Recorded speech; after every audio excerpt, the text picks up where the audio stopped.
Bismillahirrahmanirrahim. Assalamu alaikum dear students. नई लेक्चर की बरखैर समूंगा the physics chapter number 5 conceptual question number 5 डिस्कस को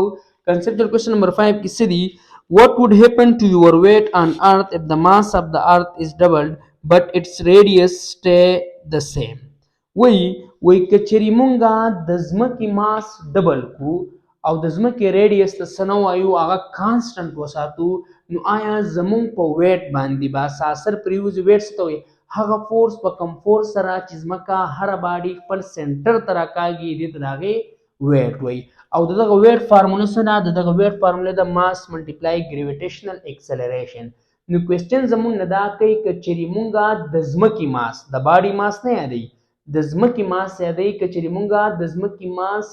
ډبل کو یعنې ځمکه مونږه درنه کو خو د ځمکې ریډیس ته مونږ څه نه وایو د ځمکې ریډیس صحیح هغه سیم وي یعنی صرف ځمکه درنه شي غټیږي نه غټیږي او ورکیږي نه صرف ماس ایسے واشي د ځمکې دا ماس ډبل شي او ریډیس یې کانسټنټ وي نو زمونږ په ویټ باندې یعنی وایي ستاسو په ویټ باندې بس اثر پرېوځي یعنی هغه فورس په کم فورس سره چې ځمکه تاسو خپل سنټر ته اټریکټ کوي آیا په هغه فورس باندې بس اثر پرېوځي نو بای هغه فورس برابر دی د ماس ملټیپلای ګریویټیشنل اکسلریشن کلیر شو ام جی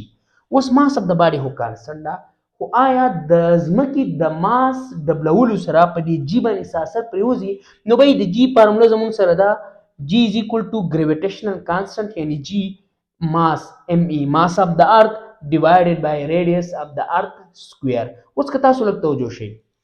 دا جی خو زموږ سره کانسټنټ دی او دا یې مونږ ته ویل دي چې ریډیس اف ارث کانسټنټ وساتئ ځمکه وړوکې کوئ غټه کوئ ما صرف ماس یې سیوا کوي ماس یې ډبل کوي ما ته لږ توجه شئ اوس لیټ سپوز مونږ به ووایو چې یاره نوی ماس چې کوم دی ماس اف د ارث پرایم مین نوی ماس د ځمکې نوی ماس چې کوم دی هغه د زول د ډبل برابر دی یعنی د ځمکې ماس یې ډبل کو د زول ماس څو ام ای و نو دلته به مونږ 2 ام ای ولیکو یعنی د ځمکې نوی ماس به ولیکو 2 ام ای کلیر شو یعنی 2 مین ډبل د څه شي دا ام ای مین ماس اف ارث خو زول ماس اف د ارث کلیر شو دا ګوره زول ماس اف د ارث نو نوې ماس اف د ارث بعد د زول ماس اف د ارث ډبل شي یعنی مثلا کاول زمکه 5 کیلوګرام و نو 2 ملټیپلای 5 نو 10 کیلوګرام کړه کاول زمکه 10 کیلوګرام و نو 2 ملټیپلای 10 نو 20 کیلوګرام شو کلیر شو تاسو د پوهول لپاره مثلا اوس نو نوې جی بر سره برابر شي نوې جی پرایم مین نوې جی یعنی نوې ګریویټیشنل اکسلریشن برابر شي جی خو اق خپل لې جی خو کا جی کې چینج نه راوړو ریډیس اف ارث کې چینج نه راوړو هغه خپل لې صرف ماس اف ارث چینج کیږي نو ماس اف ارث سره ای به د پاسه پرایم مین نوې ماس براوړو اوس ما توجه شي جی پرایم په خپل ځای دا جی په خپل ځای دا ریډیس اف ارث سکوير په خپل ځای خو به د دې نوې ماس په ځای بعد د زول ماس ډبل پټ کو یعنی ام ای پرایم دلته برابر دی د 2 ام ای نو 2 ام ای په پټ کو کلیر شو اوس دا ټوره مخکې کا د جی ام ای ډیوایډ بای آر ای سکوير د خپل ځای ولیکا کلیر شو دا جی پرایم په خپل ځای کا او دا 2 په خپل ځای شو دا جی ام ای ډیوایډ بای آر ای سکوير دا څه شی دی د خلک توجه شي مشرانو بزرګانو د خلک توجه شي جی ام ای ډیوایډ بای آر ای سکوير دا غزول دی کنه جی ام ای ډیوایډډ بای آر ای سکوير غزول جی دی کنه دی نو جی پرایم په خپل ځای دا ایکول په خپل ځای دا 2 په خپل ځای د دې په ځای به غزول جی پټ کم یعنی د دې مطلب دا شو که چېرې مونږ د ځمکې ماس ډبل کو ماس اف ارث مونږ ډبل کو یعنی ماس اف ارث مونږ ډبل کو نو جی به زموږ سره څه شي دا به هم زموږ سره ډبل شي وګوره نوې جی ته وګوره نوې جی برابر دی از ایکول ټو د زول جی د ډبل د زول جی دا ډبل د زول جی دا ډبل اوس ته توجه شئ اوس زول ویټ سو ډبلیو از ایکول ټو ام جی وکنه نو نوې ویټ برابر شي ډبلیو پرایم مین نوې ویټ یعنی اوس به چې په کم فورس سره کله چې موږ د ځمکې ماس موږ ډبل کړی دی نو اوس به چې په کم فورس سره د ځمکه موږ خپل ځان ته راکاږي نو هغه ډبلیو پرایم از ایکول ټو ام جی پرایم ماس اف د باډي خو کانسټنټ نو په جی کې چینج راغلی نو جی پرایم یعنی نوې جی نو ډبلیو دا ډبلیو پرایم یعنی نوې ډبلیو په خپل ځای ایکول په خپل ځای ام په خپل ځای د دې جی پرایم په ځای به څه ولیکم دا زول جی ډبل یعنی 2 جی مو ولیکو دا 2 ته اوس رامخکې کا او دا ام جی وروسته ولیکا کلیر شو نو بای مشرانو ماته لږ توجه شئ دی خوا لږ توجه شئ ډبلیو پرایم یعنی نوې ویټ برابر شو 2 په خپل ځای د ام جی یو ځای ته راغله اوس ګورئ نوې پرایم دلته یعنی نوې ویټ دلته راغله ډبلیو پرایم از ایکول ټو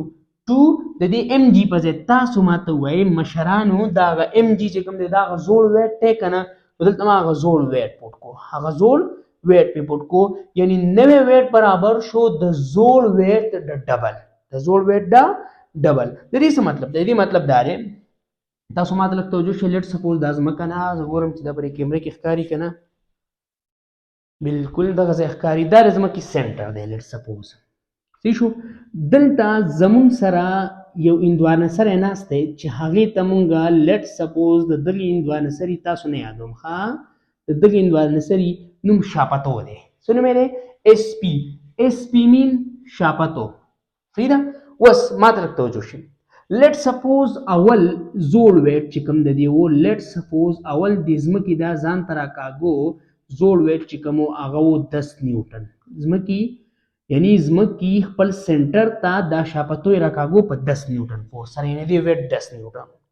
اوس چې کله مونږه د ځمکې ماس ډبل کو نو ګورئ که نه نوی ویټ راغلی دی د هغه زوړ ویټ د ډبل یعنی نوی ویټ چې کوم دی تاسو لږ ما دلته توجه شئ نوی ویټ راغلی دی د هغه زوړ ویټ د ډبل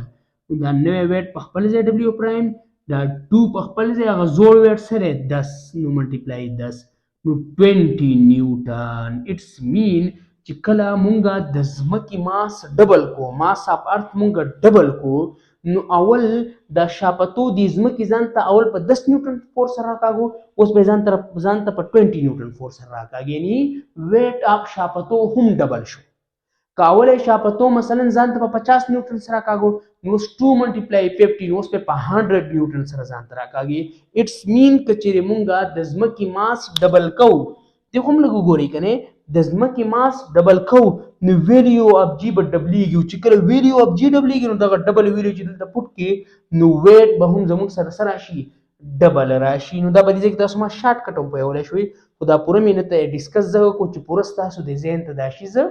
ورننوځي کلیر شو کنسپچوال کوېسچن باندې زه ډېر محنت ځکه کوم چې یاد ساتئ په فزکس کې 80% پیپر چې کمی 80% پیپر چې کمی هغه کنسپچوال کوېسچنز نه راځي لہذا کنسپچوال کوېسچن چې کوم دی دا په صحیح طریقه ځان نه تیار کړئ